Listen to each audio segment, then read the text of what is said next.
So, men, lazy, greedy, always thinking about sex. You hear that little nervous laughter there? Was all male laughter as well.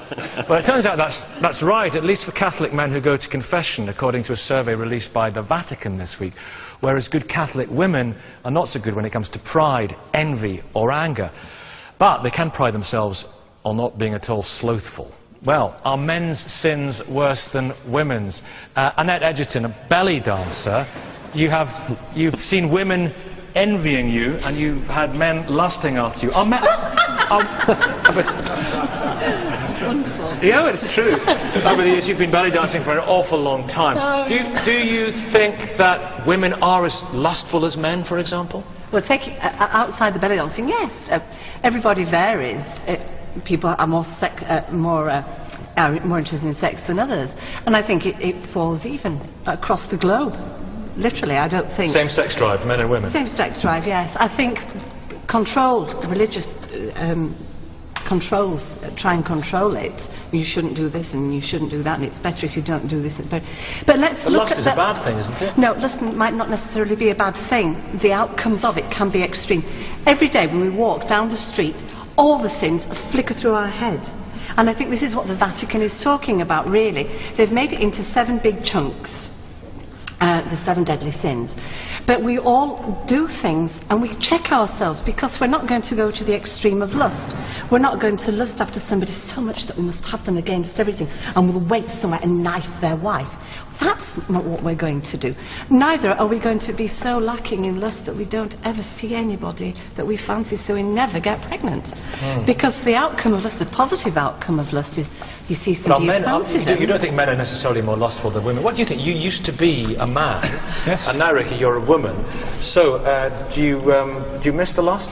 Oh God, no, no, I don't, no, not at all. What was it like? What was the difference? It was a real major change, because I think, yeah, I'm going to make a comment about me, but it's a comment I hear back from a lot of women.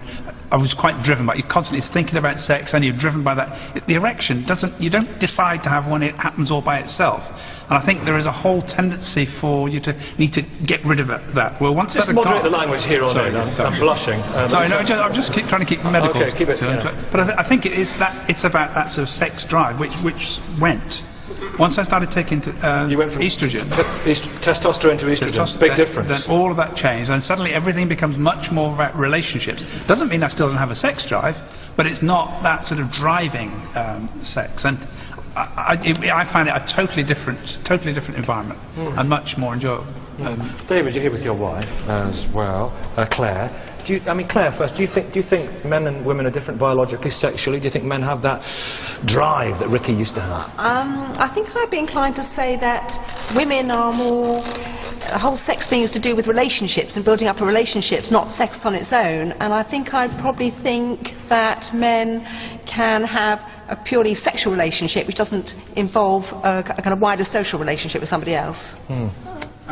Yeah, go on. I find it really hard to think it's about biology, because if you look at particular cultures, say young people and Ladette culture, you see that women are just as lustful in the way that we're maybe describing lust for men. So it depends, I think, on the culture, how that lust is created. And interestingly, of course, what we're talking about here are the sins that people confessed.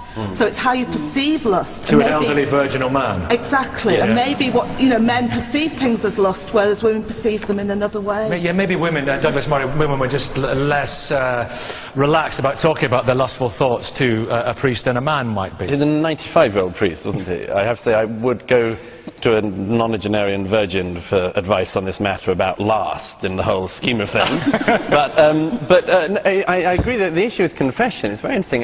Young men in society in particular would be much more keen to confess to lust than, say, just to something boring like gluttony.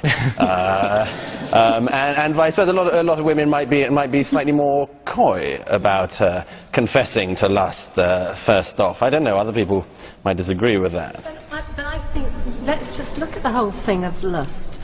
If you're just lusting after somebody, to encourage people to lust. But ladies that come to my class, they're concerned about all sorts of things. They're concerned about when women get to a certain age, go through the menopause. they start, men's eyes don't look at them in the same way they did when they were young and nubile. And so women, because we live in a society which wants youth and beauty, we focus on that so much, I think, wrongly. And you're so much more envious now than you used to be, aren't you? Now that you're a woman. Because that's pride and envy, the number one and the number two for women, you know.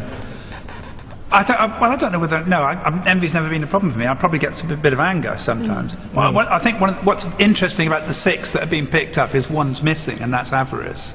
And when we look at what's happened in the sort of financial situation at the moment, it's predominantly men's greed. It's bottom for women, and it's in the middle for men, avarice. Yeah. Sorry, what would you like to say? You're a lesbian couple, yeah? Yes, we're in a civil partnership. I think this division of sort of male or female it's not a genuine division, it's about personality. Like within our relationship, I'm a very fiery person, so you could say that I have the sin of anger, and you're less fiery than me, aren't you? I think you could say. So we're both females, so it's not to do with us being angry women, it's to do with our different personalities, and we are, like many heterosexual couples, we are sort of balanced in an opposite way. But I wonder, are there biological bases for our different sins? Well, I think it's what's particularly interesting about the difference between the top ones for men and women is that pride and envy are both very much about social relationships. In other words, I think it's the counterside to women's perhaps greater capacity for empathy and to valuing relationships, because pride and envy are both about where you position yourself in the group. Are you better than other people, or worse than other people? Is that more important for women, do you think? Yes, I think women are much more attuned to perhaps to social relationships and the finer points there, whereas men, their sins are about individual needs, and the problem with lust is that it's about sex without a relationship. So I think men have a problem about wanting their needs met without having to have a relationship. And men are more capable of that, aren't they? I mean, Anjem Charge, I know you want to come in. I'll come to you in a second, but you don't, aren't, for example, you hear about these cruising areas for gay men. You don't hear about it for gay women, or women and men. It's just, isn't that the hypothesis in action, that men are more capable of anonymous, brief encounters? I think you do hear of it with men and women. Not so much, though, do you? Maybe we read different papers.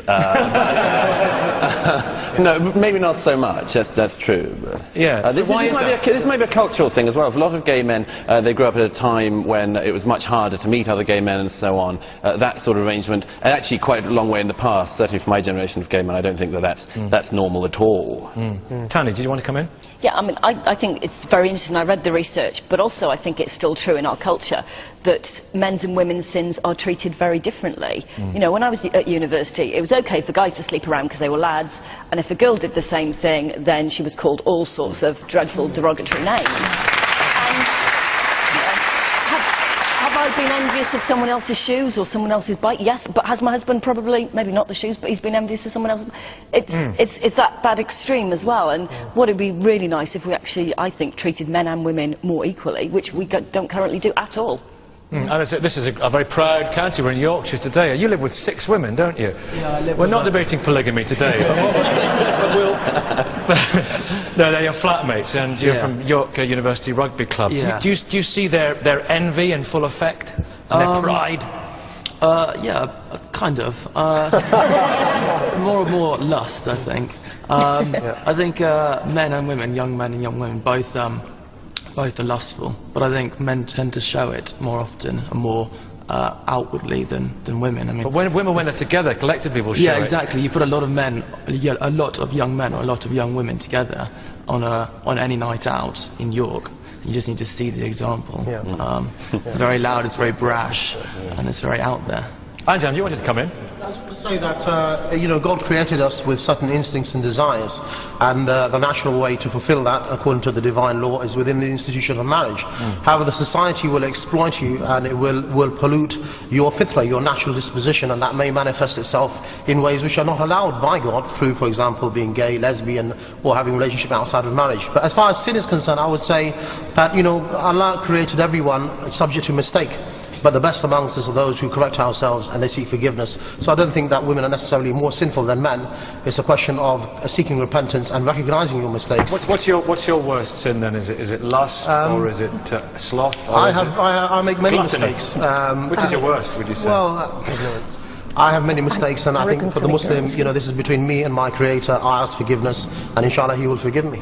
Okay, and thoughts from the audience? Back here. Yes, what would you like to say, sir? There we go. There's one very obvious evidence of difference between men and women. Just go to prisons and ask yourself, are there more women than more men in prison? The answer is clearly not. Most prisons are full of men. And that would indicate that men have the vice of anger and violence to a much greater extent than women do. Well, that's interesting.